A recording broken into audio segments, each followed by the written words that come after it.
From the Poor Man's Morning and Evening portion by Robert Hawker, September the 15th, evening.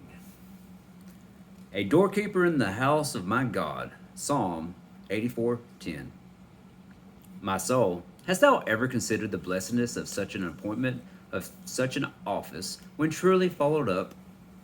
If Jesus indeed appoint and both teach the nature of it, and give grace to the faithful discharge of it, then it is most honorable and truly blessed. A doorkeeper is supposed to know the several apartments of the house, and to be well acquainted with his Lord and Master, in whose service he ministers.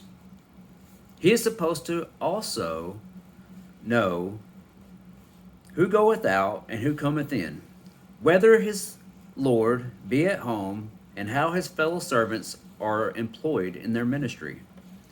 If he be a faithful doorkeeper, he will willingly open to none but such as his Lord approves, but most gladly shew all that come in his Lord's name, and are welcome to his Lord, the way to his Lord's presence and his Lord's table. What sayest thou, my soul, to such an office?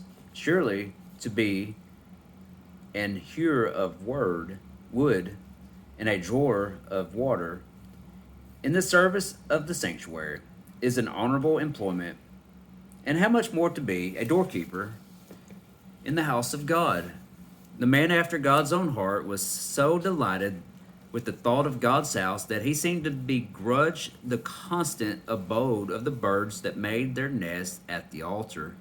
Poor David, though a king in Israel, could only now and then go up to the house of God, but these birds rested there. And under the full impression of the happiness resulting from a constant residence, he broke out in an hymn of praise. Blessed are they that dwell in thy house, whose home, whose abode, whose constant employment is there, for they will be still praising thee. Pause, my soul.